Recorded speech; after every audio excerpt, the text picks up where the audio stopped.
সবার প্রথমেই আপনাদের সবাইকে আমার পরিচয় দিয়ে নিই। আমি হলাম ফিরোজ হাসান, বাবা মায়ের আদরের ছোট সন্তান। চলেন গল্পে ফেরা যাক, বাকি পরিচয় গল্পে পেয়ে যাবেন। তো আজ আমার অফিসের প্রথম দিন, আর আজকে আমি লেট। আজকে রাস্তায় অনেক জ্যাম ছিল, যার কারণে অফিসে আসতে প্রায় 30 মিনিট লেট হয়। জানি না আজকে আমার কপালে কি আছে। অফিসে আসলাম, কিছু কলিগের সাথে পরিচয় হলাম, পরে নিজের ডেস্কে বসলাম। বসতে না বসতেই পিয়ন আসলো আর বলল, স্যার, আপনাকে ম্যাডাম তার কেবিনে ডেকেছেন। ঠিক আছে আমি যাচ্ছি। পিয়ন চলে গেল, আর আমি ভয়ে ভয়ে ম্যাডামের কেবিনের সামনে গেলাম।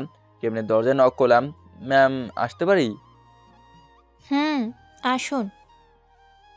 আমি নিচের দিকে তাকিয়ে কেবিনে প্রবেশ করলাম। জানি না আজকে আমার কি অবস্থা হবে। তো আপনার নাম কি? ফিরোজ হাসান। তো আজকে আপনার অফিসের প্রথম দিন, আর আজকেই আপনি লেটের কারণ কি? সরি ম্যাডাম, আজকে রাস্তা অনেক জ্যাম ছিল, যার কারণে অফিসে আসতে একটু লেট হয়ে যায়। ঠিক আছে, আজকে আপনার প্রথম দিন, তাই কিছু বললাম না। নেক্সট টাইম যেন এমন না হয়। ঠিক আছে ম্যাডাম। যান, ম্যানেজার সাহেবের থেকে আপনার কাজটা জেনে নিন। ঠিক আছে ম্যাডাম। বলে যে আসতে নেব, তখনই চেয়ারের সাথে আমার পায়ে ধাক্কা লাগে। আমি ব্যথায় চিৎকার দিয়ে উঠলাম। তখন ম্যাডাম বলল, কি ব্যাপার, আপনি দেখে চলাফেরা করতে পারেন না?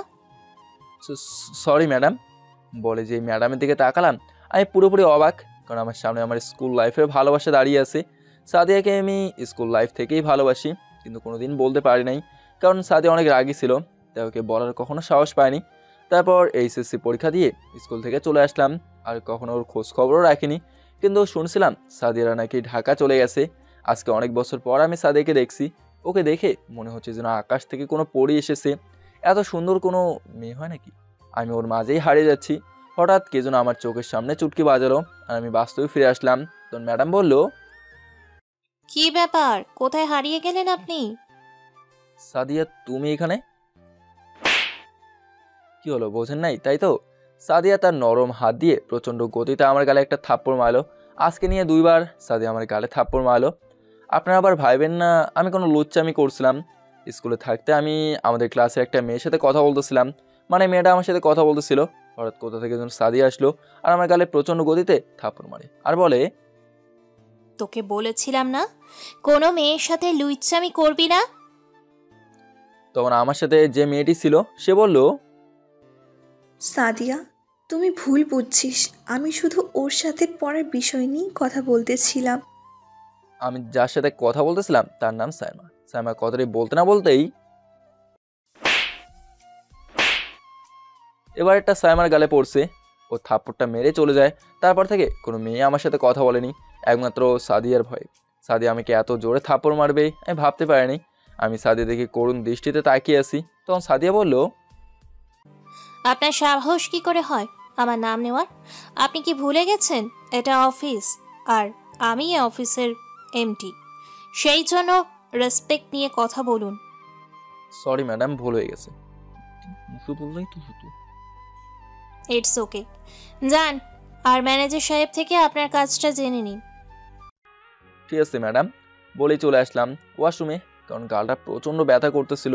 ওয়াশরুমে আসলাম, আয়নার সামনে দাঁড়িয়ে গালের দিকে তাকালাম। তাকিয়ে আমি অবাক, কারণ গালে 5 আঙুলের দাগ হয়ে আছে। এত জোরে কেউ কাউকে থাপ্পড় মারে? 10 মিনিট লাগিয়ে গালে পানি দিলাম, কারণ কেউ যদি দেখে তাহলে বলবে আমি নিশ্চয়ই কোনো মেয়ের সাথে লুচ্চামি করছিলাম, তাই আমাকে মেরেছে। কিন্তু সত্যি কথাটা তো আপনারা আর আমি জানি। প্লিজ ওকে বলবেন না, তাহলে আমার ইজ্জত প্লাস্টিক হয়ে যাবে। ওয়াশরুম থেকে এসে নিজের ডেস্কে গেলাম। তারপর ম্যানেজার আমাকে আমার কাজ বুঝিয়ে দিলেন। আমি আমার মাথাটা ঘুরিয়ে দেখলাম সাদের কেবিনে আমার ডেস্ক বরাবর। আমার ডেস্ক থেকে ওকে দেখা যাচ্ছে। কত অপরূপ সুন্দরী লাগছে ওকে। এক দৃষ্টিতে আমি ওর দিকে তাকিয়ে আছি। হঠাৎ সাদিয়া আমার দিকে তাকালো, আর আমি ওকে দেখে ভ্যাবাচিকা খেয়ে গেলাম। মাথা ঘুরিয়ে নিজের কাজে মনোযোগ দিলাম। কাজ করতে করতে দুপুর হয়ে গেছে, সবাই লাঞ্চ করতে যাচ্ছে। তা আমি উঠলাম যে আসতে নেব, তেমনি 4জন কলিগ আমার সামনে আসলো। তাদেরকে দেখা আমি পুরো অবাক। আমার সামনে আমার স্কুল লাইফের বন্ধু আসলো, মিজান, সাইমা, হাসিব, সোহান। আমি তাদেরকে দেখে অবাক।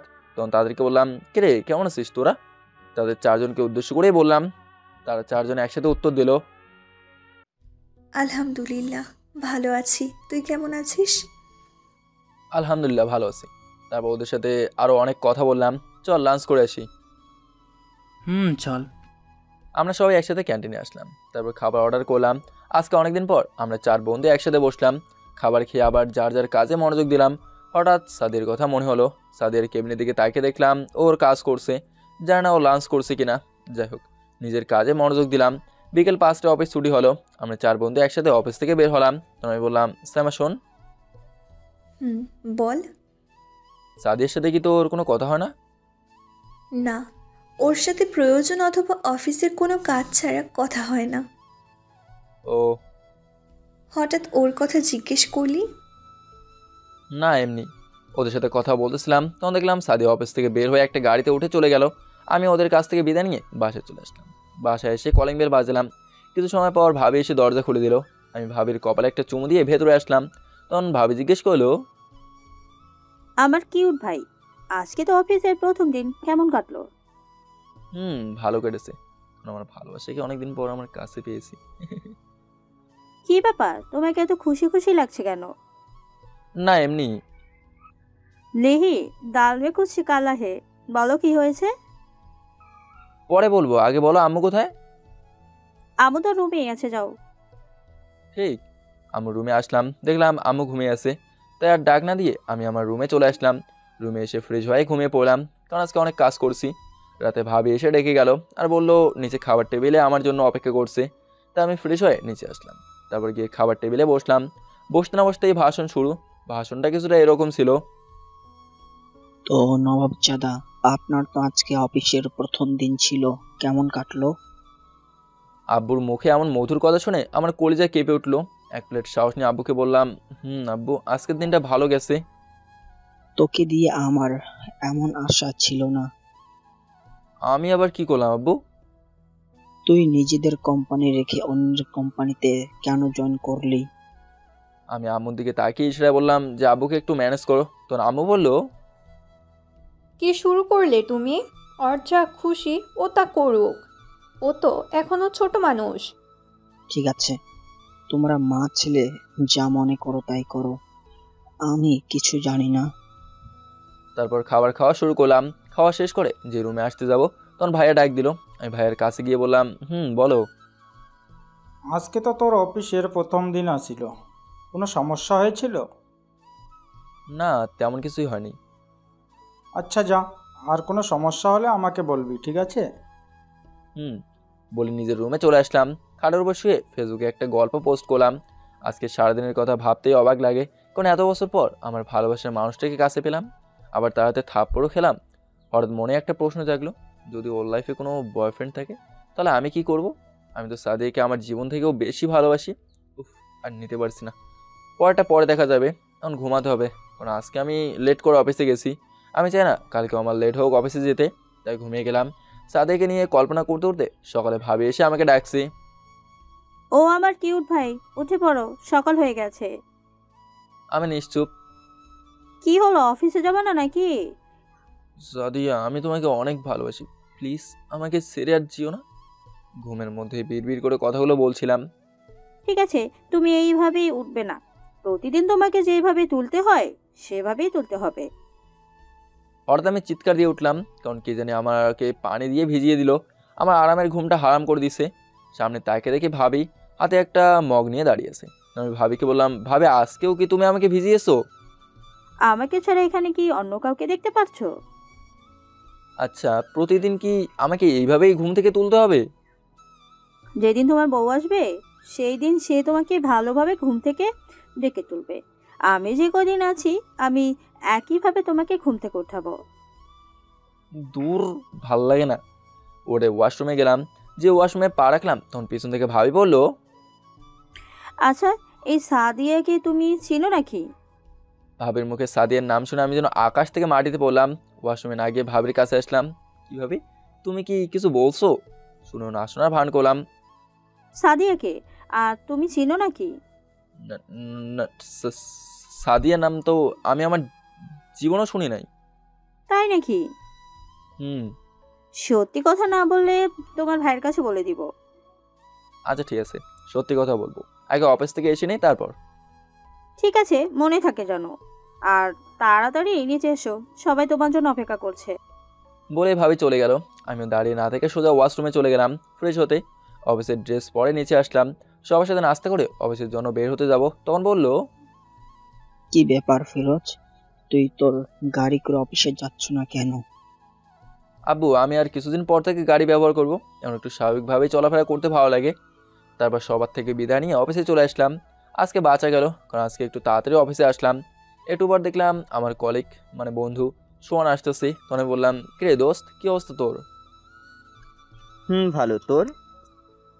ভালো। ওদের তিনজনকে কল করে দেখ ওরা কোথায়। তারপর সোহান ওদের কল করলো, কিছু সময়ের মধ্যেই ওরা সবাই এসে পড়লো। চল কফি খেয়ে আসি, এখনও সময় আছে। চল। তারপর আমরা সবাই কফি খেয়ে অফিসে আসলাম এবং যার যার ডেস্কে যেয়ে বসলাম। আজকে আমার পাখিটা এখনও পর্যন্ত আসেনি, আমি আমার কাজে মনোযোগ দিলাম।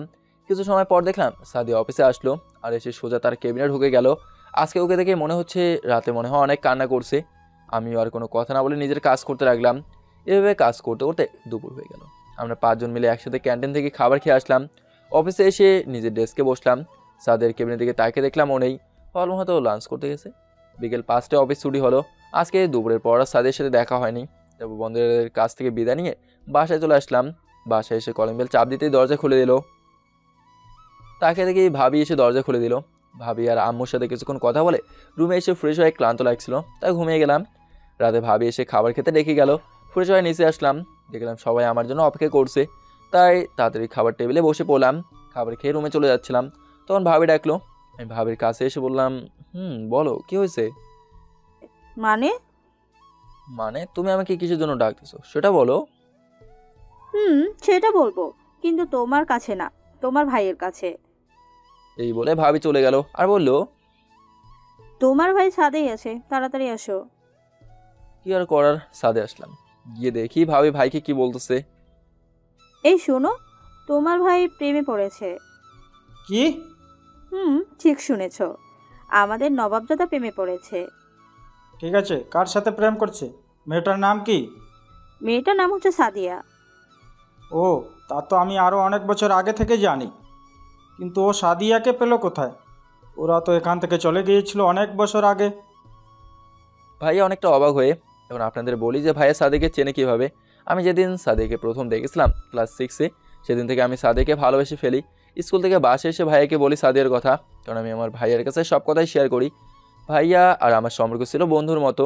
আমাদের পরিবারের সবাই চেনে সাদিয়াকে, কারণ সাদিয়া আমাদের বাসায় অনেকবার এসেছিলো, তাই আমি ছাদে আসলাম। ভাইয়া আমাকে দেখে আমার কাছে এসে জিজ্ঞেস করলো আমি সাদিয়াকে কোথায় দেখেছি। আমি বললাম, আচ্ছা বলো তো, আমি যে কোম্পানিতে চাকরি করি সেই কোম্পানির নাম কি? তুমি সাদিয়া ইন্ডাস্ট্রিজে চাকরি করছো, তাতে কি হয়েছে? এই কোম্পানি সাদিয়ার আব্বুর, এখন সাদিয়া ওই কোম্পানির এমডি। ওহো, তাহলে তুই ওর সাথে কথা বলেছিলি? বলেছিলাম। কথা না বলে গুণীরা আমাকে থাপ্পড় মারছে।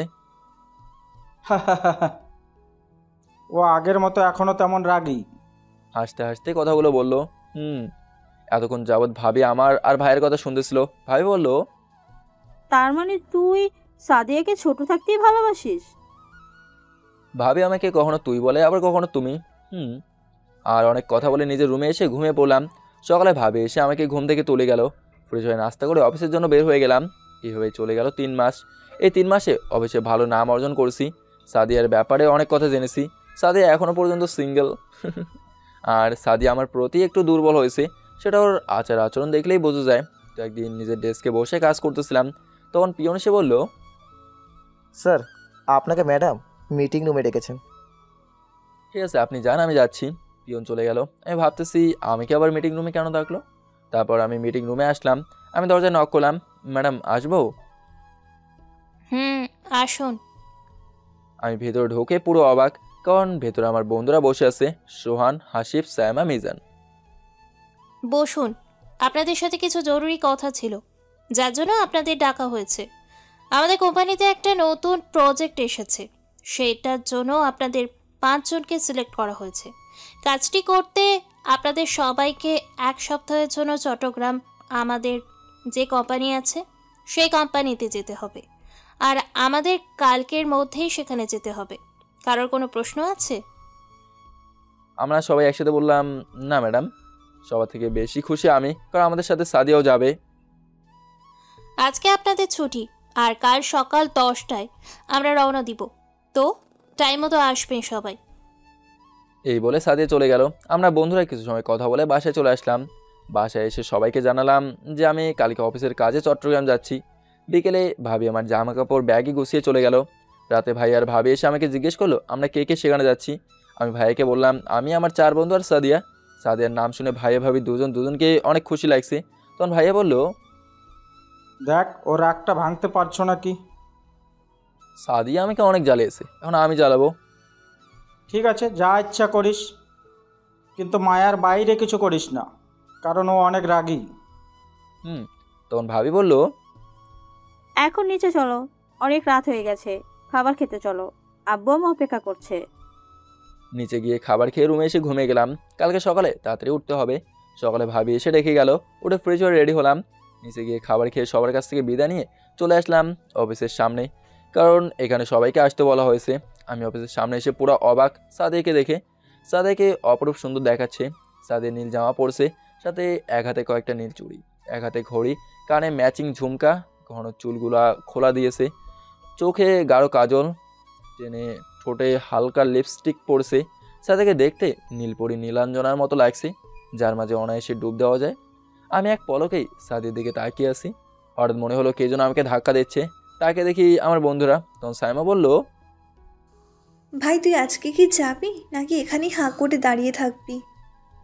সাইমার কথা শুনে আমার সব বন্ধুরা হেসে উঠলো। আর সাদের দিকে তাকিয়ে দেখলাম ও লজ্জায় লাল হয়ে গেছে। সাদেকে এই অবস্থায় আর সুন্দর দেখাচ্ছে। তারপর আমরা সবাই একটা প্রাইভেট গাড়িতে উঠলাম। সালারা সাদেকে আমার পাশে বসেছে, আমার আরেক পাশে বসেছে মিজান, পিছনের দিকে বসেছে হাসিব আর সায়মা, আর সোহান বসেছে ড্রাইভারের সাথে। গাড়ি চলেছে তার আপন গতিতে। সাদে তার কানে হেডফোন লাগিয়ে আনমনে গান শুনছে, আর আমি এক দৃষ্টিতে ওর দিকে তাকিয়ে আছি। ওর টানা চোখের দিকে তাকালে ওর প্রতি আরও দুর্বল হয়ে পড়ি। কিছু সময় পরে সাদিয়া ঘুমিয়ে পড়ছে আমার কাঁধে মাথা রেখে। মন চাচ্ছে এই সময়টাকে এই জায়গাতে আটকে রাখি। আমি ওর কান থেকে হেডফোনগুলো খুলে দিলাম। তারপর সাদিয়ার হাত থেকে মোবাইলটা নিয়ে মোবাইল ওপেন করে দেখি ওয়ালপেপারে আমার ছোট্টবেলার ছবি দেওয়া। আমার মনে অনেক আনন্দ লাগছে, কারণ সাদিয়া এখনও আমাকে ভালোবাসে। সাদিয়ার মোবাইলটা ওর ব্যাগে রেখে দিলাম। তারপর আমিও সাদিয়াকে দেখতে দেখতে ঘুমিয়ে পড়লাম। কিছু সময় পর গাড়ি একটা রেস্টুরেন্টের সামনে থামলো। লাঞ্চ করার পর আবার আমাদের জার্নি শুরু। অবশেষে কয়েক ঘন্টা পর আমরা চট্টগ্রাম পৌঁছে গেলাম। আমরা সবাই একটা বাড়ির সামনে নামলাম। সামনে থেকে একটা মেয়ে এসে কিছুক্ষণ কথা বললো। মেয়েটাকে দেখতে অনেক সুন্দর, যে কেউ দেখলেই ক্রাশ খাবে নিশ্চিত। তারপর একে একে ম্যাডাম আমাদের পরিচয় করে দিলেন আর বললেন আমরা এখানে যে কোম্পানিতে কাজের জন্য এসেছি সেই কোম্পানির ম্যানেজার এই মেয়ে। মেয়েটার নাম হচ্ছে রোজা। রোজা বলল আমরা সবাই কয়দিন এই বাসায় থাকবো। রোজা আমাদের একে একে আমাদের সবার রুম দেখিয়ে দিল। বাসাটা অনেক বড়, তাই সবার রুম আলাদা। আমার রুমের পাশের রুমটা রোজার। আমি রুমে ঢুকলাম, রুমটা অনেক গোছানো, দেখে ভালো লাগলো। তারপর চলে গেলাম ওয়াশরুমে। ঝর্ণার নিচে পানি ছেড়ে কিছু সময় দাঁড়িয়ে থাকলাম, অনেক ক্লান্ত লাগছিল। ফ্রেশ হয়ে এসে রুমে ভালো লাগছিল না, তাই ছাদে গেলাম। ছাদটা অনেক বড়। এক পাশে গিয়ে দাঁড়ালাম, হঠাৎ পিছনে মনে হলো কেউ দাঁড়িয়ে আছে। পিছনে তাকে দেখি রোজা দাঁড়িয়েছে। আপনি এখানে কি করছেন? কিছু না, রুমে ভালো লাগছিল না তাই ছাদে চলে আসলাম। ও, কিছু সময় পর ছাদে আসলো, এসে বললো, এখানে কি করছেন আপনারা? পিছনে তাকে দেখি সাদিয়ার চোখ লাল করে আমার দিকে তাকিয়ে আছে। আমি বললাম কিছু না ম্যাডাম, রুমে ভালো লাগছিল না তাই ছাদে এসেছিলাম। আমি তাহলে নিচে গেলাম ম্যাডাম, আমার কাজ আছে। এই বলে রোজা নিচে চলে গেল। ম্যাডাম আমার পাশে দাঁড়ালো। আমি আর কোনো কথা না বলে নিজের রুমে আসলাম, এসে ঘুমিয়ে গেলাম। রাতে ফ্রেশ হয়ে নিচে এসে দেখি সবাই বসে আড্ডা দিচ্ছে। আমি গিয়ে তাদের সাথে আড্ডায় জয়েন করলাম। কিছু সময় পর সাদিয়া বলল, কাল থেকে অফিসে যেতে হবে সকাল 9টায়। যে কাজের জন্য এখানে আসা। আমি বললাম ঠিক আছে ম্যাডাম। তারপর ডিনার শেষ করলাম, তখন সবাই মিলে বসলাম আড্ডা দিতে। কিন্তু ম্যাডাম আমার পাশে বসেছে, অনেক ভালো লাগছিল, কিন্তু সাদিয়াকে জ্বালাতে হবে তাই আমি সেখান থেকে উঠে এসে রোজার পাশে বসলাম। সাদিয়া আমার দিকে চোখ বড় বড় করে তাকিয়ে আছে, তা আমার বন্ধুরা খেয়াল করছে। তখন সাদিয়া উঠে তার রুমে চলে গেল। আমরা সেখানে খেয়াল না করে আড্ডা দিতে থাকলাম। রাত 11টা বাজে। আমরা সবাই যার যার রুমে চলে এলাম, ঘুমাতে হবে, কালকে আবার অফিসে আছে। শুয়ে শুয়ে ভাবতে লাগলাম কাল থেকে সাদিয়াকে কীভাবে জ্বালাবো। কিছু সময় পর ঘুমিয়ে গেলাম। সকালে রোজা এসে ঘুম থেকে ডেকে তুলে গেল। ফ্রেশ হয়ে নিচে চলে আসলাম। নাস্তা করে নির্দিষ্ট সময় সব অফিসে চলে আসলাম। আমাদের যেই কাজের জন্য এখানে আসা সেই কাজ করা শুরু করে দিলাম। এইভাবে আরও 5টা দিন চলে গেল। আজকে আমরা যে প্রজেক্ট নিয়ে কাজ করছিলাম তা শেষ হলো। সবাই আজকে অনেক খুশি। তারপর সবাই বাসায় আসলাম। এই কদিনের রোজা অনেকটাই চেঞ্জ হয়ে গেছে, কারণ সে আপনি থেকে এখন তুমি বলা শুরু করছে, আর আমাকেও তুমি করে বলতে বলছে। এই কয়েকদিন সাদিয়াকে অনেক ইগনোর করেছি, ও অনেকবার কথা বলতে এসেছিল, কিন্তু আমি কোনো কথা বলিনি। ছাদে এসে দাঁড়িয়েছি, পেছন থেকে রোজা বলল, কি করছো এখানে? তেমন কিছু না। ও আচ্ছা, তোমাকে একটা কথা বলার ছিল। বলো। কিভাবে যে বলি? সমস্যা নেই, তা বলার বলে ফেলো। না কিছু না, এমনি আর কি। আমি আর কিছু বললাম না। কিছু সময় পর সাইমা এসে ডেকে গেল ডিনার করার জন্য। আমি আর রোজা একসাথে নিচে আসলাম, খাবার টেবিলে গিয়ে বসলাম। সাথে বলল, তোমাদের সবাইকে একটা গুড নিউজ দিতে চাই। আমরা সবাই আগ্রহ নিয়ে সাদেকে জিজ্ঞেস করলাম কি। সাথে বলল, আমাদের প্রজেক্টটা ভালোভাবে শেষ হওয়ার কারণে আমরা আরও 5 দিন এখানে থেকে এনজয় করব। আর আজকে আমরা যাচ্ছি কক্সবাজার, আগামী 5 দিন সেখানেই থাকবো। সবাই অনেক খুশি হলো। তারপর খাবার খেয়ে সবাই আড্ডা দিতে বসছে। আমি ওদেরকে বললাম আমার ভালো লাগছে না, তাই আমি রুমে চলে আসলাম। আজকে অনেক ক্লান্ত লাগছিল, তাই ঘুমিয়ে পড়লাম। সকালে ঘুম থেকে উঠে ফ্রেশ হয়ে নিচে আসলাম, নাস্তা করে কিছু সময় পর সবাই রওনা দিলাম কক্সবাজারের উদ্দেশ্যে। কিছু সময়ের মধ্যে আমরা কক্সবাজার সমুদ্র সৈকতে পৌঁছে গেলাম। সেখানে একটা হোটেলে আমাদের রুম বুক করা হলো। রুমে আসলাম, ফ্রেশ হয়ে সবাই চলে আসলাম লাঞ্চ করতে। রুমে এসে বসলাম, তখন সাইমা রুমে আসলো। কি রে দোস্ত, তুই এমন করছিস কেন? আমি এখন আবার কি করলাম? মানে তুই না সাদিয়াকে ভালোবাসিস, তাহলে তাহলে তুই ওকে এমনভাবে ইগনোর করছিস কেন? ভালোবাসি, কিন্তু কিভাবে বলবো তুই বল। তুই তো জানিস সাদিয়া কেমন। বুঝলাম। তুই এক কাজ করে দেখতে পারিস, তবে সাদিয়া তোকে ভালোবাসে নাকি। কি? শোন। সাইমা আমাকে যা বললো তা আপনাদের কিছু সময়ের পর জানানো হবে। সাইমা চলে গেল, আমি আর কিছু না ভেবে বাইরে চলে আসলাম। বিকেলে সবাই একসাথে বের হলাম, ঘুরতে যাওয়ার কথা ছিল তাই সবাই সাগরের পাড়ে আসলাম। সবাই একসাথে হাঁটছি। আমি সাদিয়াকে বললাম, সাদিয়া তোমার সাথে একটু কথা ছিল। বলো কি কথা? আমার সময় সাদিয়ার মোবাইলে কল আসলো, আর সাদিয়া কল ধরে যা বললো তা শুনে আমরা সবাই অবাক। জান বলো, কেমন আছো তুমি? মোবাইলে কল করা লোকটাকে বললো। সাদিয়া মোবাইলে কথা বলতে বলতে সাইডে চলে গেল। আমার চোখটা পানিতে ভরে গেল। হঠাৎ রোজা বলল, ফিরোজ চলো আমরা এই পাশে যাই। রোজা কথাটা বলতে না বলতেই সাদিয়া আমার দিকে এমনভাবে তাকালো যেন আমি কোনো বড় অপরাধ করে ফেলছি। আরে না, বললাম ঠিক আছে চলো। এখন সবাই আমার দিকে তাকিয়ে আছে। আমি আর কোনো কথা না বলে রোজাকে নিয়ে অপর দিকে চলে আসলাম, কিন্তু ভালো লাগছিল না। তাহলে কি সাদিয়ার জীবনে কি অন্য কেউ আছে? হঠাৎ রোজা বলল, চলো ওই জায়গায় গিয়ে বসি। ঠিক আছে চলো। আমি আইসক্রিম খাবো, তুমি খাবে? না, তোমার জন্য আমি আইসক্রিম নিয়ে আসি।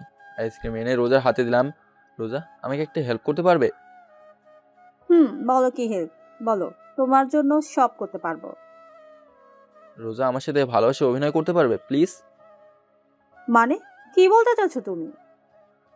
আমি সাদিয়াকে ভালোবাসি। আমি জানি না ও আমাকে ভালোবাসে নাকি, তাই সবার সামনে আমার একটু অভিনয় করব যে আমরা প্রেমিক প্রেমিকা। হঠাৎ খেয়াল করলাম রেজার হাসি মুখটা ফ্যাকাশে হয়ে গেল, বুঝলাম না কেন। ঠিক আছে আমি রাজি। তখন আমার বন্ধুরা আসলো। তারপর সবাই বসে বসে সূর্যাস্ত দেখা যাচ্ছে তা দেখলাম। সবাই খুশি ছিল, কিন্তু একজন খুশি ছিল না, সে হলো আমি। কিছু সময় পর সবাই মিলে একটা রেস্টুরেন্টে ঢুকলাম। সেখানে সবাই অনেক এনজয় করলাম। ডিনার করে রুমে চলে আসলাম। ওয়াশরুমে এসে পানি ছেড়ে ঝর্ণার নিচে বসে পড়লাম। অনেক কান্না আসতেছে। ফ্রেশ হয়ে খাটে বসে মোবাইলে সাদিয়ার ছবি দেখতে লাগলাম। কত মায়াবী লাগছে সাদিয়াকে। সারাটা রাত না ঘুমিয়ে কাটিয়ে দিলাম। এভাবে আরও একটা দিন চলে গেল। এখন সবাই ভাবছে রোজার সাথে আমার কিছু চলছে, কিন্তু সত্যটা কি তা শুধু আমি আর রোজা জানি। সারাদিন সবাই অনেক মজা করলাম, কিন্তু বিকেলবেলায় এমন কিছু ঘটবে তা কেউ আশা করতে পারেনি। কারণ বিকেলবেলা আমরা সবাই সমুদ্র পাড়ে হাঁটছি। হঠাৎ রোজা আমার সামনে হাঁটু গেড়ে বসলো আর বলতে লাগলো, ফিরোজ আমি তোমাকে অনেক ভালোবাসি। যেদিন থেকে তোমাকে প্রথম দেখেছিলাম সেই দিন থেকেই তোমার প্রতি আমার একটা ভালো লাগা কাজ করছে। প্লিজ আমাকে ফিরিয়ে দিও না, আমি তোমাকে অনেক ভালোবাসি। রোজা কথাগুলো বলতে না বলতেই ঠাস ঠাস করে 4টা থাপ্পড় আমার গালে এসে পড়ে। থাপ্পড়গুলো এতই জোরে পড়ে যে মাথাটা ভন ভন করে ঘোরাচ্ছে। সামনে তাকিয়ে দেখি থাপ্পড়গুলো আর কেউ না, সাদিয়া এসে মেরেছে। সবাই অবাক হয়ে সাদিয়ার দিকে তাকিয়েছে। সাদিয়া কান্না করতে করতে বলতে লাগলো, তোকে অনেক ভালোবেসেছিলাম, আর তুই ছি, ছোটবেলা থেকে তোকে যেই দিন ছেড়ে চলে গিয়েছিলাম সেই দিন অনেক কান্না করেছিলাম। ভেবেছিলাম তোকে আমি হারিয়ে ফেলেছি। তোকে যেই দিন অফিসে দেখেছিলাম তখন তোকে দেখে অনেক খুশি হয়েছিলাম। মনে হয়েছিল আমি আমার হারিয়ে যাওয়া ভালোবাসাকে আবার খুঁজে পেয়েছি। সেই দিন তোকে থাপ্পড় মেরেছিলাম কারণ তোর প্রতি আমার অনেক অভিমান ছিল। সেই দিন রাতে বাসায় গিয়ে অনেক কেঁদেছিলাম, তোকে থাপ্পড় পেরেছিলাম তাই। আবার খুশি তো, কারণ আল্লাহ তাআলা আমাকে আমার ভালোবাসাকে ফিরিয়ে দিয়েছে। আমি ভেবেছিলাম তোকে প্রপোজ করব, কিন্তু তুই তো আমার সাথে কথাও বলতি না। হঠাৎ তোর প্রজেক্ট আসে, তাই আমি ভাবি তোকে সেখানে ঘুরতে গিয়ে প্রপোজ করব, কিন্তু তুই এখানে এসে আমাকে একবারে ইগনোর করছিস। ভেবেছিলাম হয়তো অভিমান করছিস, তাই কক্সবাজার আসার প্ল্যান করি। ভেবেছিলাম এখানে তোকে প্রপোজ করব, কিন্তু তুই এখানে এই মেয়ের সাথে লুচ্চামি করছিস। আর কখনো আমার সামনে আসবি না, আমি তোকে ঘৃণা করি। I just hate you. বলেই সাদিয়া কান্না করতে করতে চলে গেল। সাদিয়ার পিছে আমার বন্ধুরাও চলে যায় যদি কোনো সমস্যা হয় তাই। আর আমি সেই জায়গায় মূর্তির মতো দাঁড়িয়ে আছি। আমি কি করলাম? যে মেয়ে আমাকে এত ভালোবাসে, আমি তার ভালোবাসার পরীক্ষা নিচ্ছিলাম। আপনাদের তো বলা হয়নি সেদিন সায়মা আমাকে কি বলেছো, তাহলে শুনুন, মানে পড়ুন ফ্ল্যাশব্যাক। কি করতে হবে? শোন, মেয়েরা যাকে ভালোবাসে তাকে অন্য মেয়েদের সাথে দেখতে পারে না। তাই তুই এক কাজ কর, সাদিয়ার সামনে অন্য মেয়েদের সাথে থাকবি, কথা বলবি, তাহলে দেখতে পারবি সাদিয়া তোকে ভালোবাসে নাকি। যদি একটু বেশি হয়ে যায়, কারণ তুই তো জানিস সাদিয়া কেমন রাগী মেয়ে। বেশি কিছু হবে, আমি আছি তো। আমি আর কিছু না বলে রুম থেকে বের হয়ে যাই। বাইরে এসে সাইমার কথাগুলো বলেছিলাম, হঠাৎ কাঁধে কারো স্পর্শ করে। পিছনে তাকিয়ে দেখি রোজা। রোজা বলল, কি হয়েছে তোমার? কোনো সমস্যা? এখানে কি করছো? না কোনো সমস্যা নেই। তারপর রোজা সেখান থেকে চলে যায়, আর আমিও রুমে চলে আসলাম আর এসে শুয়ে পড়লাম। বাকিগুলো আপনার তো জানেনই। সেখানে বসে বসে ভাবছিলাম আমি এটা কী করে ফেললাম, কেন ওর ভালোবাসার পরীক্ষা নিতে গেলাম। মেয়েটা কত ভালোবাসে আমাকে, আর আমি তা বুঝতেই পারলাম না। অনেক কান্না করলাম, আমার ভুলের কারণে আজকে এমন হলো। অনেক লেট করে হোটেলে আসলাম।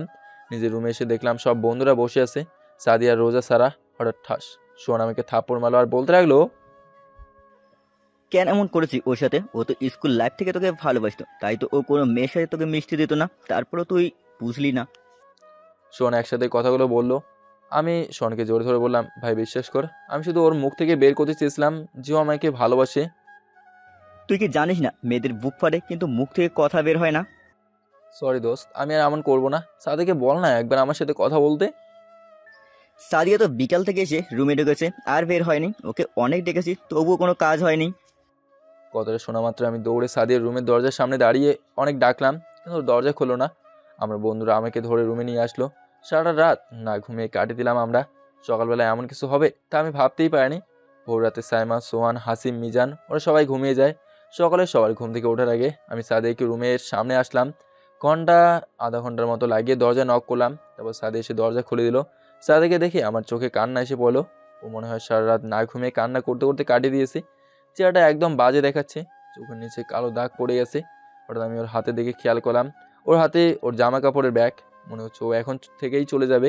আমার ভাবনা কাটিয়ে সাদিয়া বলল, একটু সাইড হয়ে দাঁড়ান, আমি বের হব। ওর চলে যাওয়ার কথা শুনে আমার রাগ উঠে চলে। রাগে ওর হাতটা ধরে রুমের ভেতর নিয়ে দরজা লাগিয়ে দিলাম। সাদিয়া ভয়ে চুপসে গেছে, এটা ওর চেহারা দেখেই বোঝা যাচ্ছে।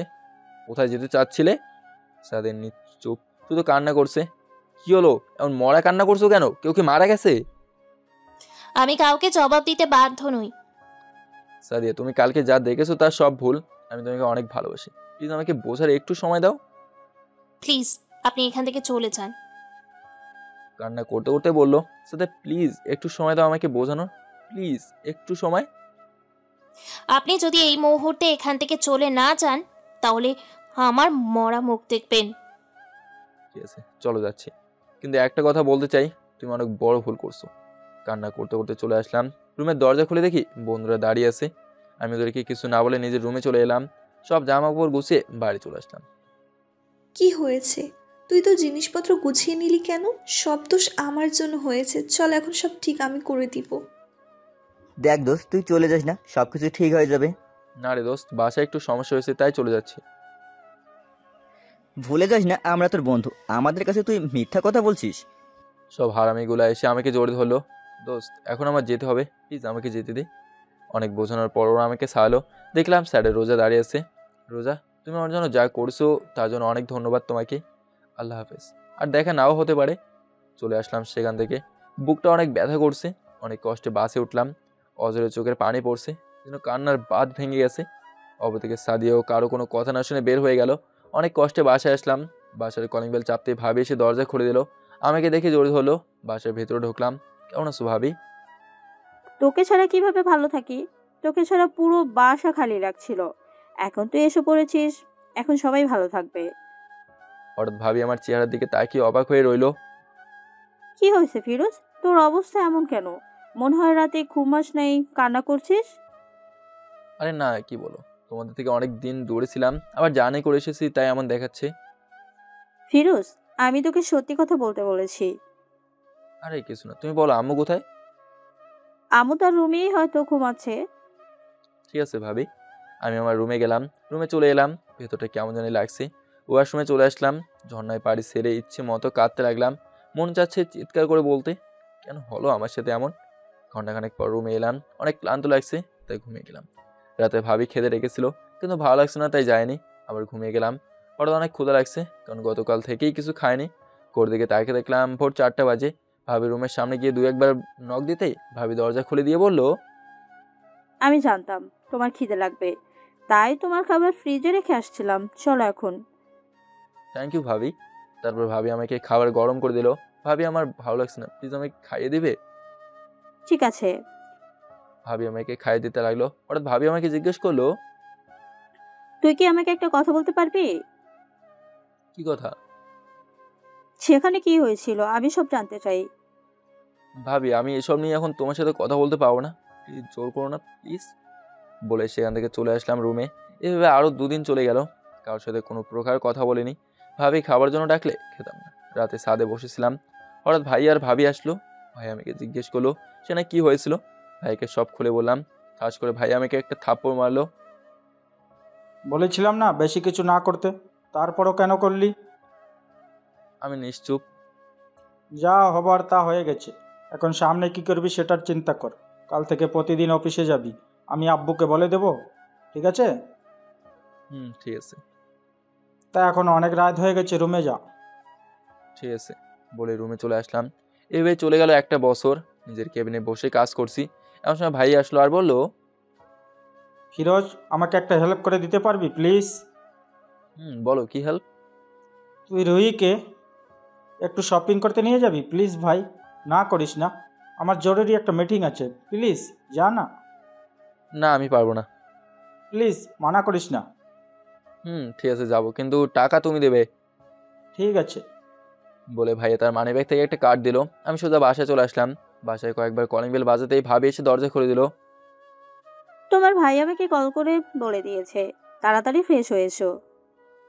ঠিক আছে বলে নিজের রুমে চলে এলাম। ফ্রেশ হয়ে বাইরে আসলাম। ভাবি আমার কলিজাটা কোথায়? নিচেও দাদুর কাছে। আমরা গাড়ি নিয়ে বেরিয়ে পড়লাম। কিছু সময়ের মধ্যে ভাবির কেনাকাটা হয়ে গেল। ভাবি মিহিকে করে নিয়ে হাঁটছে, আর আমি শপিং ব্যাগ নিয়ে। আর সামনে একটা মেয়ে আসলো, আর এসে ঠাস করে মেয়েটাকে দেখে আমি পুরো অবাক, কারণ মেয়েটা ছিল সাইমা। ওই কুত্তা, কোথায় ছিলি এই কয়দিন? আর তুই আমার কল মেসেজের রিপ্লাই দিস না কেন? আমি কোনো কথা না বলে ওকে জোরে ধরলাম আর বললাম, রাগেশ কেন, আগে বল তুই কেমন আছিস? আগে তুই আমার কথার জবাব দে। আমাকে ছাড়িয়ে এমনি আর কি। তুই আমার উপর রেগে আছিস তাই না? আরে না, তোর উপর রেগে থাকবো কেন? তুই আমার কিউট একটা কুত্তি। এখন বল তুই কেমন আছিস, আর বাকিগুলোর কি অবস্থা?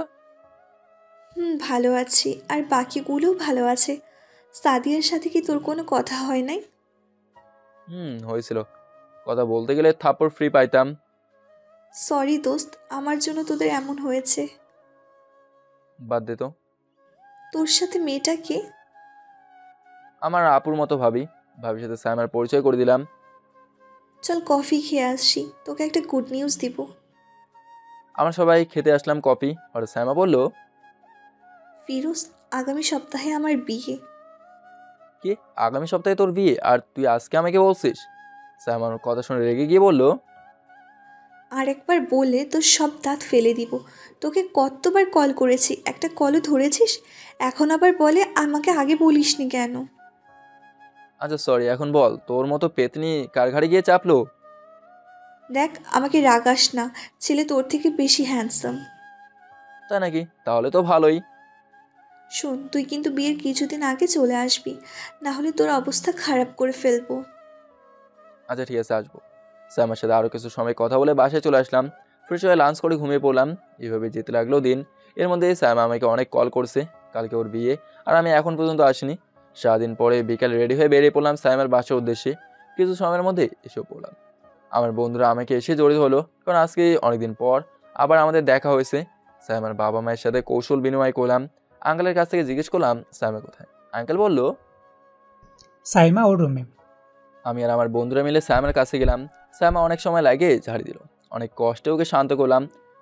তারপর আমরা সবাই মিলে অনেক সময় মজা করলাম। কিছু মেয়ে এসে স্যামকে স্টেজে নিয়ে গেল হলুদ দিতে।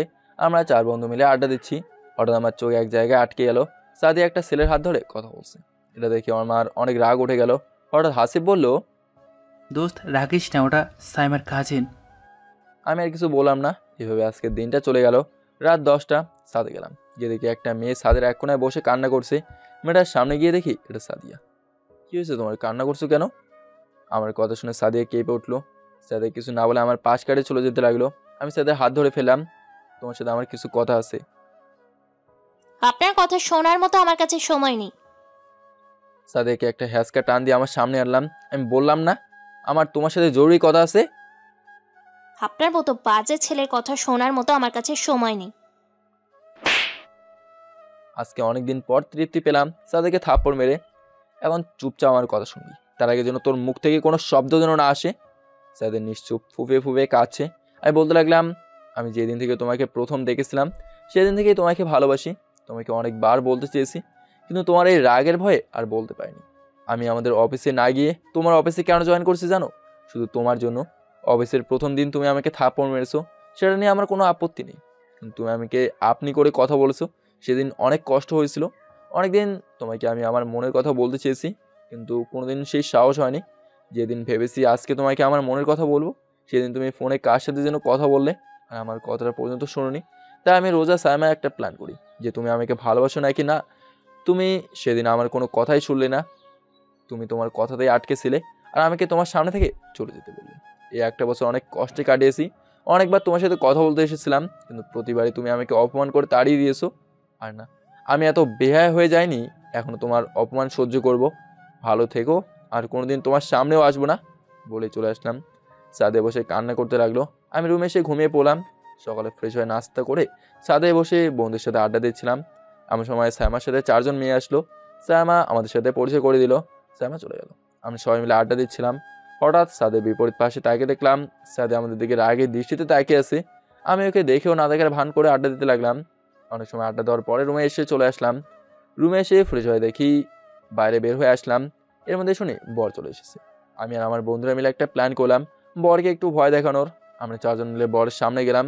বরের সামনে আমি বন্ধুদের উদ্দেশ্য করে বললাম, এই তোরা ওকে স্যাডে নিয়ে আয়, আজকে ওকে মেরে ওর লাশ নদীতে ফেলে দেবো। ও আমার ভালোবাসাকে বিয়ে করতে এসেছে। ভাই আপনারা কারা আর আমার সাথে এমন করছেন কেন? তোর সাহস তো কম না, তুই আমাদের উপর কথা বলছিস। সরি ভাই, মাফ করে দেন, ভুল হয়ে গেছে।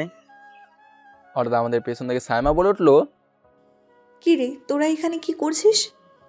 আমরা সবাই একসাথে উত্তর দিলাম, কিছু না, তোর বরের সাথে কথা বলছিলাম। তোদেরকে আমার চেনা আছে, তোরা কেমন? আরে তোর বরকেই জিজ্ঞেস করে দেখ আমার কেউ কিছু বলেছে কিনা। ভাই তুমি বলো তো, আমরা তোমাকে কিছু বলেছি কি? ঠিক আছে বাদ দে, এখন তোদের সাথে ওর পরিচয় করিয়ে দিই। ও হচ্ছে শুভ, আমার হবু স্বামী। মানে কিছু সময়ের মধ্যে হবে আর কি। আমাদেরকে ওর বরের সাথে পরিচয় করে দিল।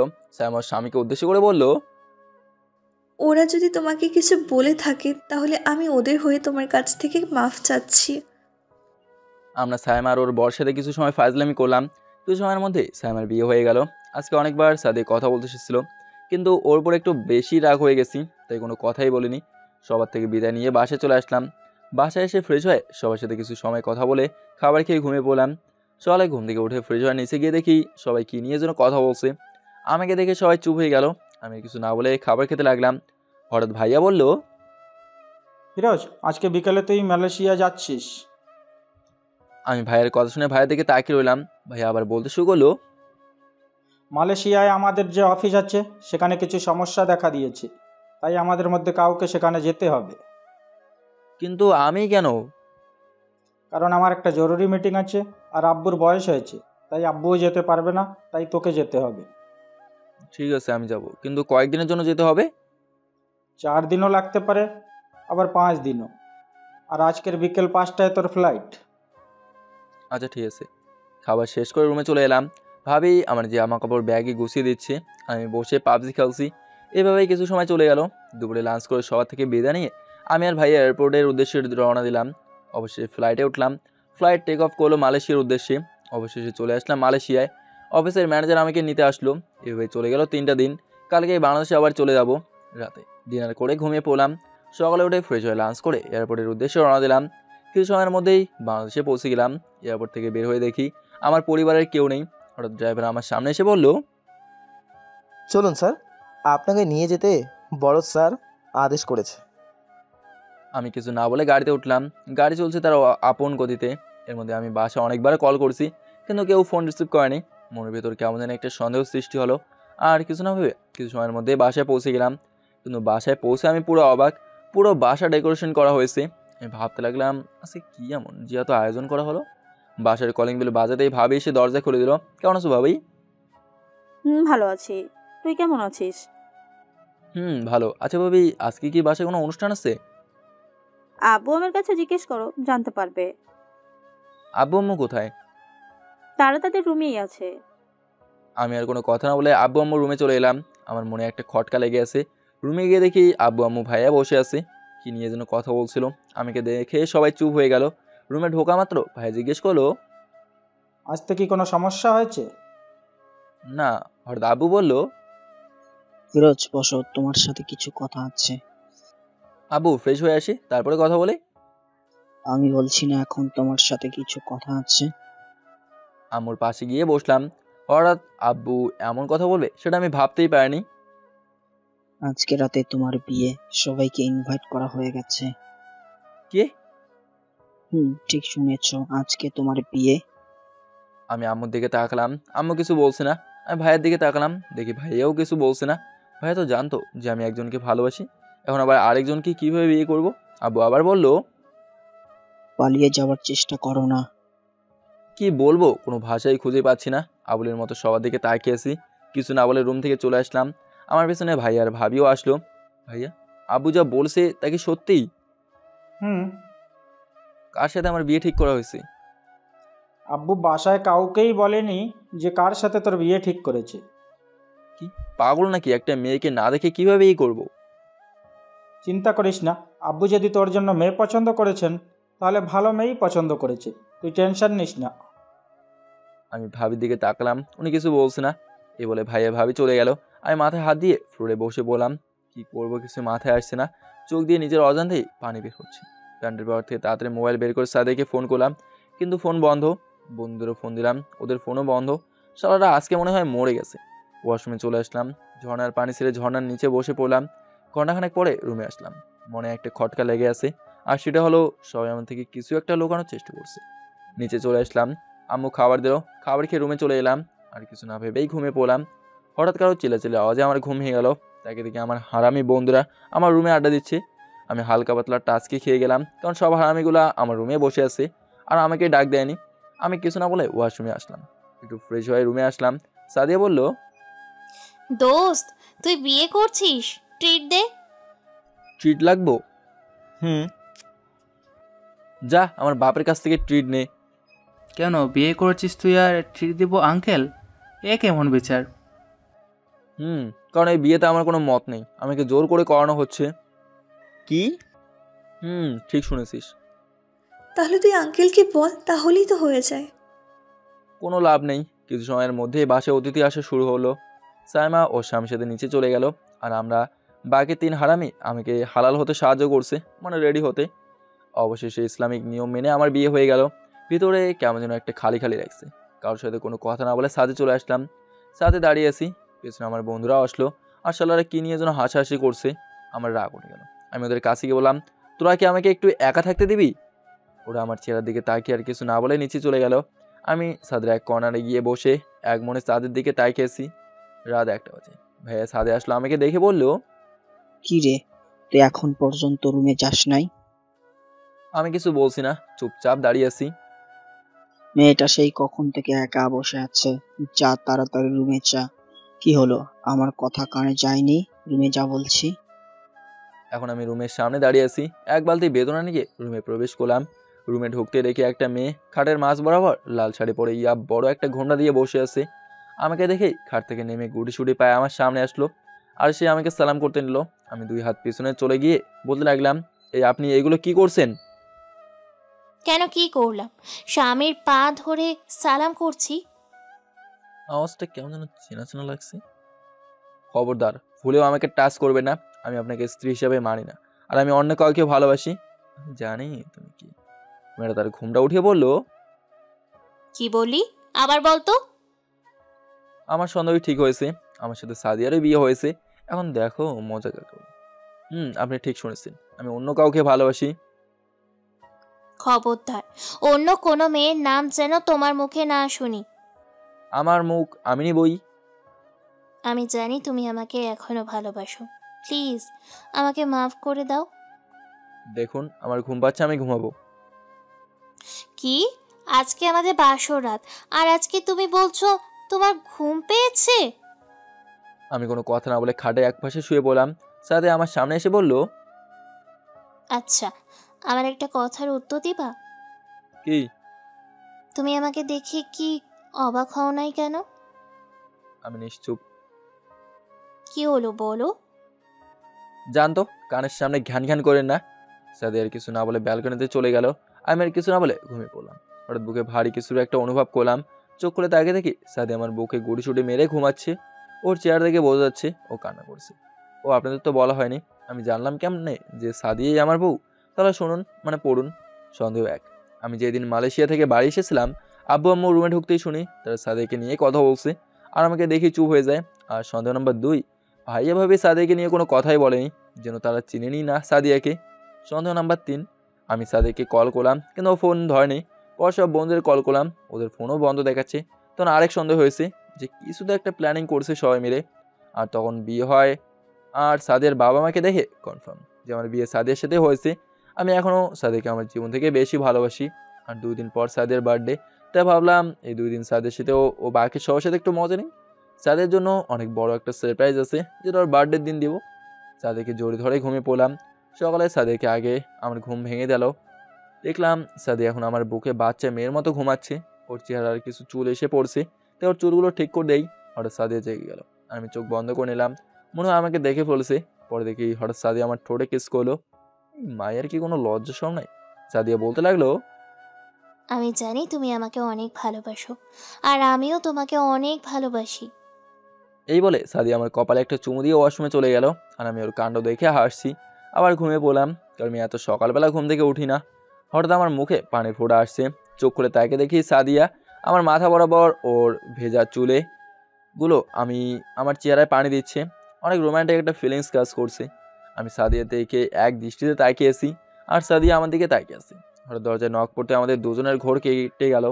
আমি কিছু না বলে সাদিয়াকে সরিয়ে ওয়াশরুমে চলে গেলাম, আর সাদিয়াকে দরজা খুলে দিল। আমি ফ্রিজ হয়ে ওয়াশরুম থেকে বের হয়ে দেখি সাদিয়া খাটে বসে আছে। আমি কিছু না বলে নিচে চলে আসলাম। সাদিয়া কিছু বলতে চেয়েছিল, কিন্তু আমি না শুনে বের হয়ে গেলাম। নিচে এসে দেখি সবাই খাবার টেবিলে বসে আছে। আমি গিয়ে খাবার টেবিলে বসে পড়লাম। বসতে আব্বু বলল, বৌমা কই? ওকে সাথে করিয়ে নিয়ে আসলি না কেন? আমি কিছু বললাম না, চুপচাপ খেতে লাগলাম। সাদিয়া এসে আমার পাশে বসে পড়লো। হঠাৎ ভাবি জিজ্ঞেস করলো, সাদিয়া, রাত কেমন গেল? সাদিয়া কিছু না বলে একটা শুকনা হাসি দিল। আমি খাবার খেয়ে যেয়ে উঠতে যাবো, তখন আব্বু বলল, আজকে রুমাকে আর বৌমাকে তাদের বাসা থেকে নিতে আসবে, তাই রেডি থেকো। আমি কোনো কথা না বলে রুমে চলে এলাম। খাটে শুয়ে মোবাইল চালাচ্ছি। কিছু সময় পর সাদিয়া আসলো। ও আর সামনে এসে কোনো কথা না বলে আমার বুকের উপর শুয়ে পড়লো। কি ব্যাপার, আপনি আমার বুকের উপর শুয়ে পড়লেন কেন? এটা আমার স্বামীর বুক, আমার যা মন চায় আমি তাই করব। আপনার কি? না, হ্যাঁ, এটা আমার আর কিছু বলতে পারছিলাম না। তার আগে সাদিয়া আমার আর ওর ঠোঁট জোরে এক করে দিল। কিছু সময় কিস করার পর সাদিয়া আমার ঠোঁটে একটা কামড় দিল, আর আমি হালকা একটা চিৎকার দিয়ে উঠলাম।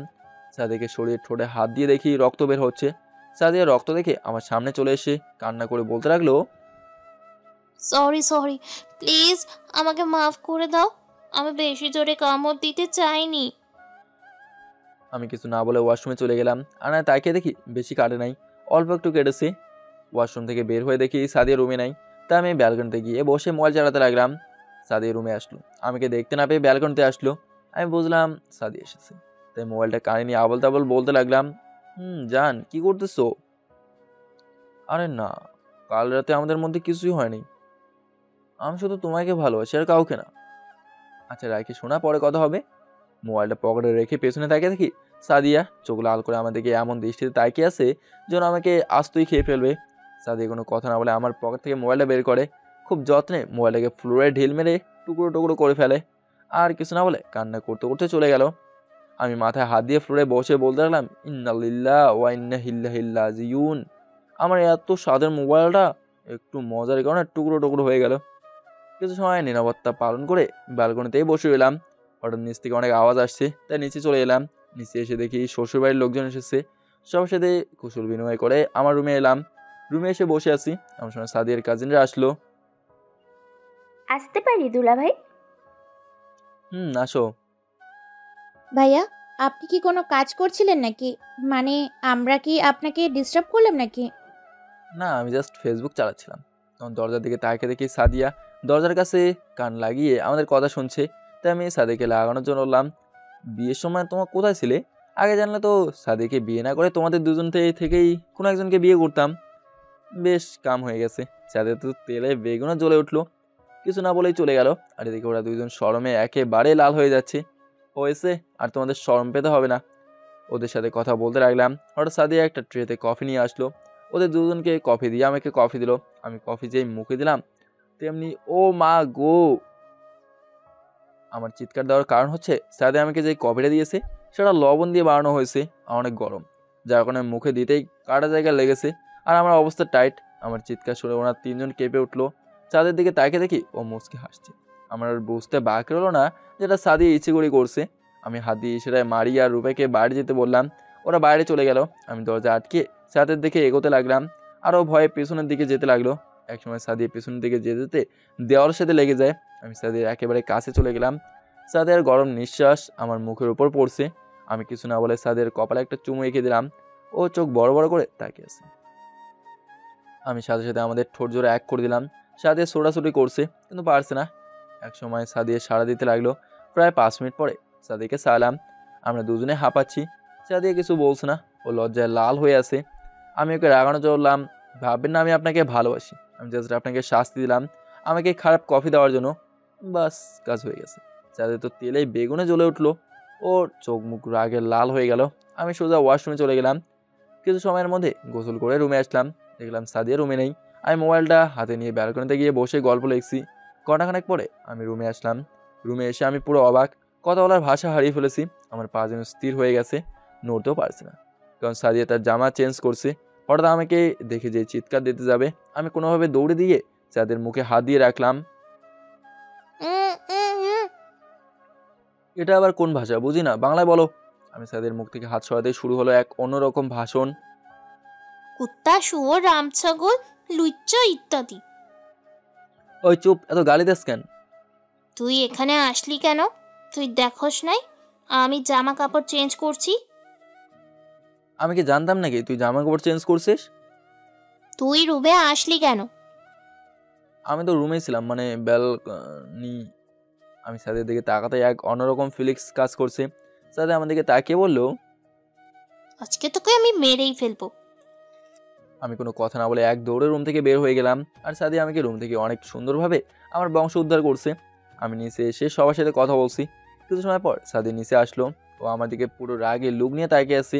আর আমি ওকে দেখে আবার ক্রাশ খেলাম, কারণ সাদি একটা নীল রঙের শাড়ি পরছে আর শাড়ির সাথে সব কিছু ম্যাচিং করে পরছে। ওকে পুরো নীলপরির মতো লাগছে। সবার কাছ থেকে বিদায় নিয়ে বেরিয়ে পড়লাম শ্বশুর বাড়ির উদ্দেশ্যে। আমি সাদিয়া, রূপা আর মারিয়া আমার গাড়ি নিয়ে যাচ্ছি। আমি ড্রাইভ করছি আর সাদিয়া আমার পাশের সিটে বসে বাড়ির দিকে তাকিয়ে আছে। আর রূপা মারিয়া পেছনের সিটে বসে আছে। গাড়ি চলছে তার আপন গতিতে। হঠাৎ একটা ফুচকার দোকান দেখলাম। সাদিয়ার ফুচকা অনেক পছন্দ, তাই রাগটা কমানোর জন্য একটা প্ল্যান করলাম। তাই সবাইকে বললাম, তোমরা ফুচকা খাবে নাকি? রূপা আর মারিয়া রাজি হয়ে গেল, কিন্তু যার জন্য বললাম সে কিছুই বললো না। বললাম, ওখানে অনেক সুন্দর সুন্দর মেয়ে বসে আছে, আসো আমরা যাই। আমার কথা শুনে সাদিয়া রাগে চোখে আমার দিকে তাকালো। আমি মনে বললাম দোষ কাম করছে। গাড়ি থেকে নেমে পেছনের দিকে তাকিয়ে দেখি সাদিয়াও গাড়ি থেকে নামছে। আমি একটা মুচকে হাসি দিলাম। আমরা 4 জন মিলে ফুচকার দোকানে ঢুকলাম। ঢুকে আমি অবাক, কারণ এখানে অনেক কাপল বসে বসে প্রেম করছে। আমরা একটা টেবিলে বসলাম। তারপর আমি 3 প্লেট ফুচকা অর্ডার করলাম। কিছু সময়ের মধ্যে ফুচকা নিয়ে আসলো। ওরা 3 জন ফুচকা খাচ্ছে আর আমি এক দৃষ্টিতে সাদিয়ার দিকে তাকিয়েছি। এটা দেখে রূপার মারিয়ে হাসছে। ভাইয়া আপনি খাবেন না? যার আশায় বসে আছি সেই তো কিছু বলে না। সাদিয়া কিছু না বলে এক মনে খাচ্ছে। বললাম আজকে অনেক সুন্দর একটা দৃশ্য দেখেছি। সাদিয়ার চোখ বড় বড় করে আমার দিকে তাকিয়ে আছে। হঠাৎ মারিয়ে বলল, কি দেখছেন ভাইয়া, আমাদেরও বলেন। আজকে আমি রুমে আর কিছু বলতেই পারলাম না। তার আগে সাদিয়া আমার মুখে একটা ফুচকা ঢুকে দিয়ে ওদের বলল, তোরা এত কথা বলছস কেন? চুপচাপ খা। আর আমি অন্যদিকে তাকিয়ে হাসছি। আমার মন চাচ্ছিল সাদিয়ার হাত থেকে খেতে, তাই প্ল্যান করি। অনেক হাসি পাচ্ছে তাই না? আমি আর কিছু বললাম না, কারণ সাদিয়া রেগে যাচ্ছে। সবার খাওয়া শেষ হলে বিল দিয়ে আবার জার্নি শুরু করলাম। পুরো রাস্তায় আর কেউ কোনো কথা বলেনি।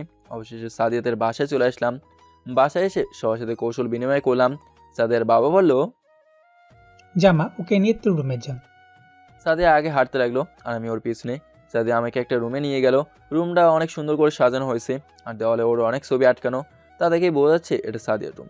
যে খাটে বসতে যাবো, সাদিয়া আমার শার্টের কলার ধরে টান দিয়ে দেওয়ালের সাথে চেপে ধরে বলল, ওই সময় তো দৌড় দিয়ে বেঁচে গেলি, এখন কি হবে তোর?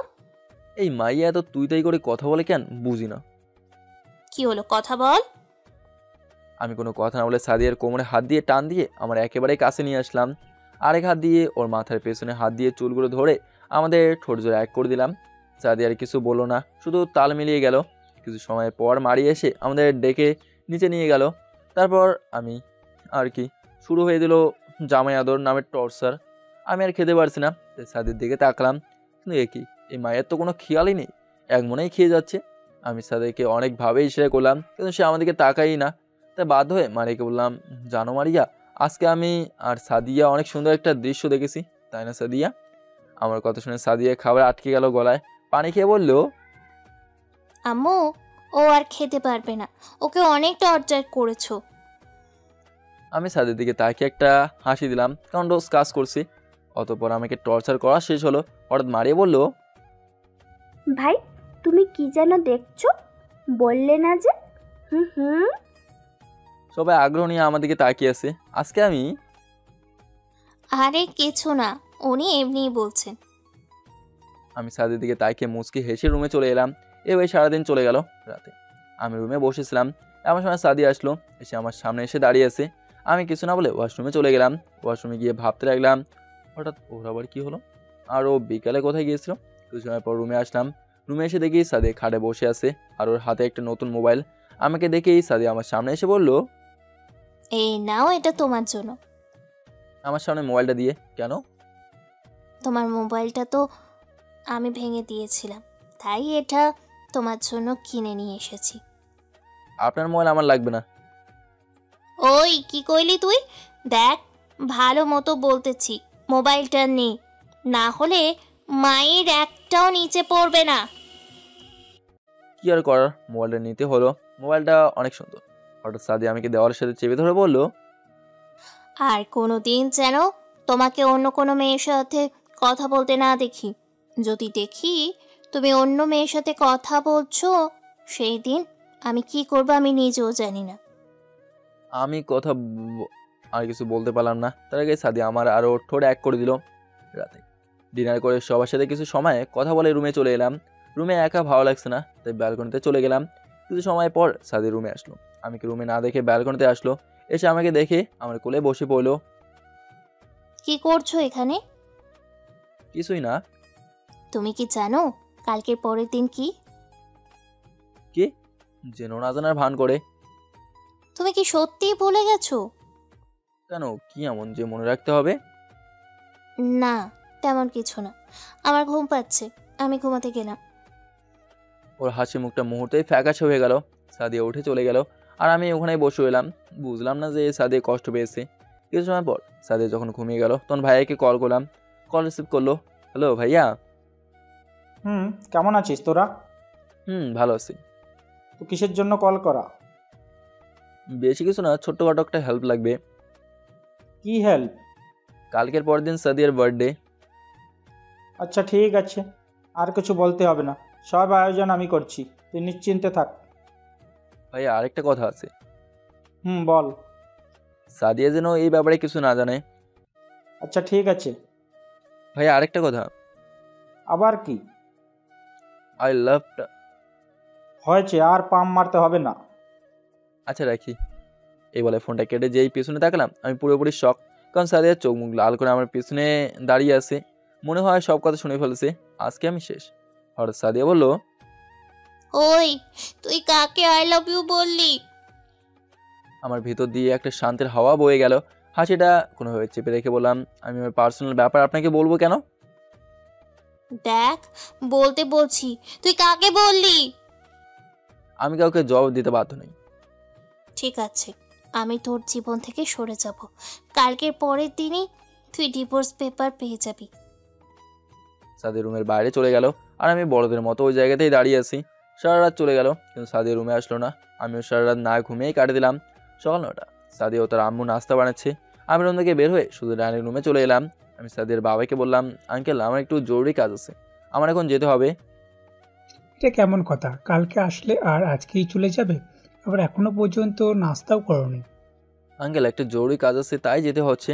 আমি বিকেলে এসে সাদিয়াকে নিয়ে যাব। আঙ্কেল আর কিছু বললেন না।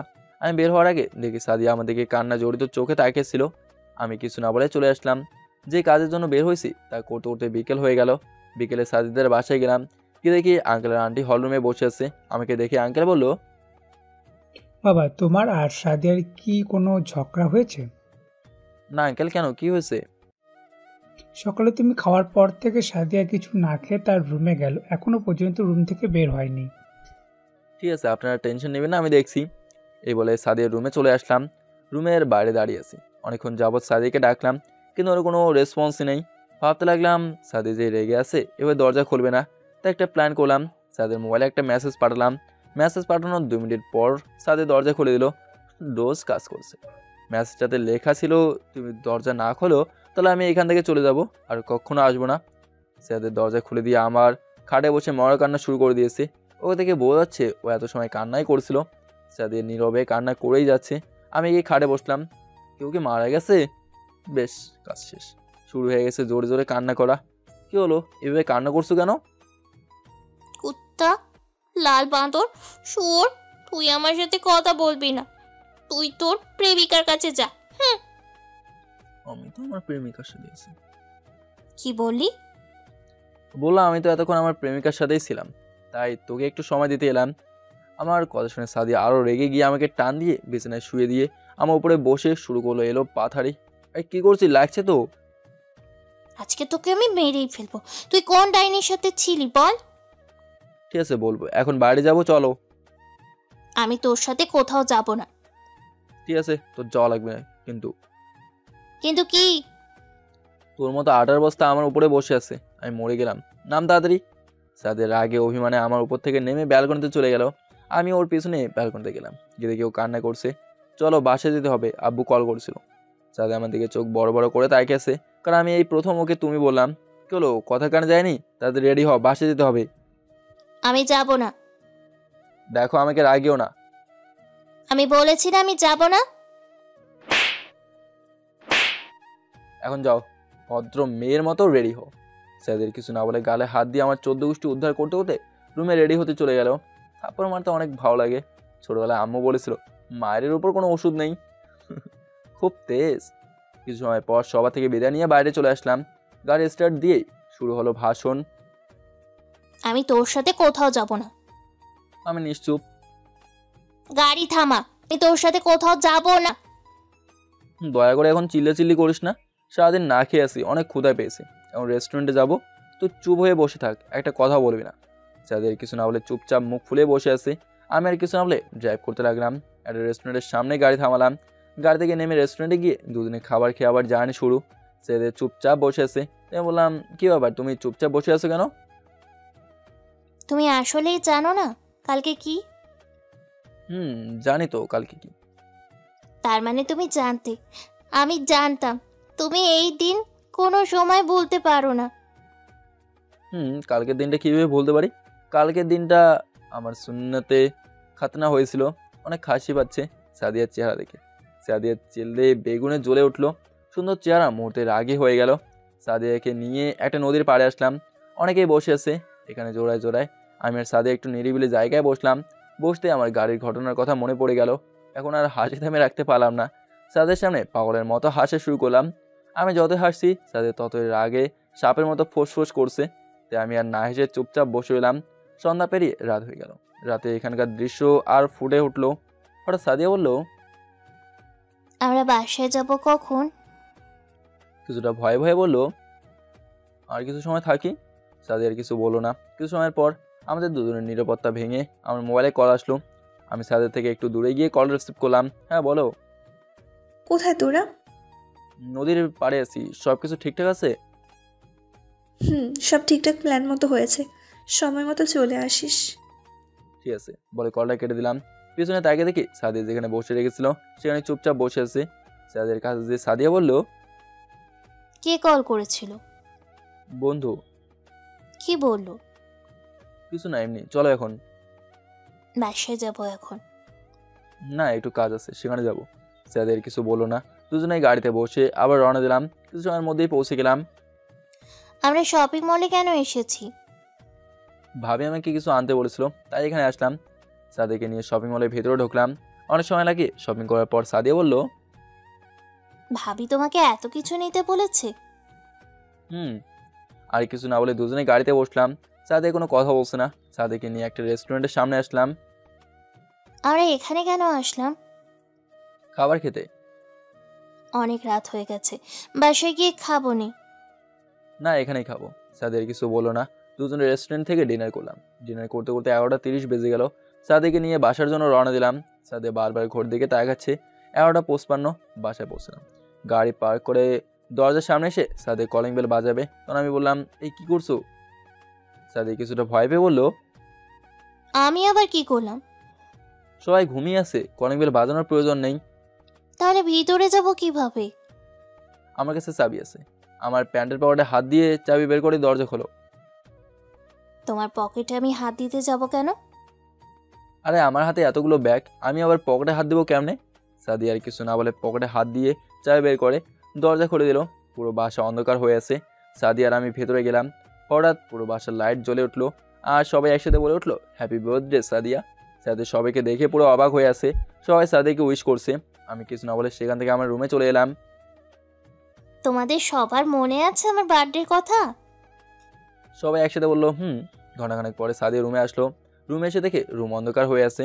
রুমের লাইট জ্বালিয়ে সাদিয়া শকড, কারণ পুরো রুম পুতুল দিয়ে ভর্তি। আর রুম থেকে কান্না করার শব্দ আসছে। আমি ব্যালকনিতে দাঁড়িয়েছিলাম। কান্নার শব্দ পেয়ে রুমে গিয়ে দেখি সাদিয়ার চোখের পানি আর নাকের পানি এক করে দিয়েছে। সাদিয়ার সামনে গিয়ে বললাম, কী হলো, কান্না করো কেন? সাদিয়া কোনো কথা না বলে আমাকে জোরে ধরে আরও জোরে জোরে কান্না করে দিল। কী হলো, কান্না করতেছো কেন? তুমি এই কয়েকদিন আমাকে এত কষ্ট দিলে কেন? কি, আমি তোমাকে কখন আবার কষ্ট দিলাম? সাদিয়াকে ছাড়িয়ে বললাম। তুমি বললাম কি? সাদিয়াকে আর কিছু বলতে না দিয়ে আমাদের ঠোঁট জোরে এক করে দিলাম। কিছু সময় পর সাদিয়াকে ছেড়ে দিলাম। দুজনেই জোরে জোরে শ্বাস নিচ্ছি। আমি কিছু বলতে যাবো, হঠাৎ সাদিয়া আবার পাগলের মতো কিস করতে লাগলো। কিছু সময় পর সালো সাদিয়া কিছু বলতে যাবে, আমি দুটো শপিং ব্যাগ সাদিয়ার হাতে দিয়ে বললাম, এগুলো পড়ো। আমি নিচে গেলাম। আমি নিচে চলে আসলাম। কিছু সময় সবার সাথে কথা বলে রুমে চলে আসলাম। রুমে এসে আমি পুরো অবাক। সাদিয়াকে নীল শাড়িতে নীল পরীর মতো লাগছে। আমি এক দৃষ্টিতে সাদিয়ার দিকে তাকিয়ে আছি। সাদিয়া আমার সামনে এসে ঠোঁটে ছোট্ট করে কিস করে বলল, কি জনাব, আমার ড্যাব ড্যাব করে কি দেখছেন? আমার নীল পরীকে। তাই? চলে ছাদে যাব। কি এত রাতে? এখন আমাকে কোলে তুলেন। নয়, হ্যাঁ, এখন তুমি আমাকে কোলে নিয়ে ছাদে যাবে। কি আর করার, সাদিয়াকে কোলে নিয়ে ছাদে আসলাম। সাদিয়াকে বুকের সাথে জড়িয়ে দোলনায় বসে আছি। নিরাপত্তা ভেঙে সাদিয়া বলল, জানো, আমার অনেক স্বপ্ন ছিল কোনো এক রাতে তোমার বুকে মাথা রেখে চাঁদ দেখব। তাই? আচ্ছা, স্কুলে তোমার ক্রাশ কে কে ছিল? আমার স্কুল লাইফে একটাই ক্রাশ ছিল, আর সে হলো তুমি। আমি তোমাকে অনেক অনেক ভালোবাসি। কখনো আমাকে ছেড়ে যাবে না তো? আমিও তোমাকে অনেক অনেক ভালোবাসি। আমি মৃত্যুর আগ পর্যন্ত শুধু তোমাকেই ভালোবেসে যাব। আচ্ছা শোনো, কাল থেকে আমি আব্বুকে বলে রেখেছি, কাল থেকে তুমি আর আমি আমার যেই অফিস আছে সেটা দেখাশুনো করব। সাদিয়ার মুখটা আমার মুখের সামনে এনে এক গভীর কিস দিয়ে বললাম, আমার স্কুল লাইফের ক্রাশ এখন আবার অফিসের বস।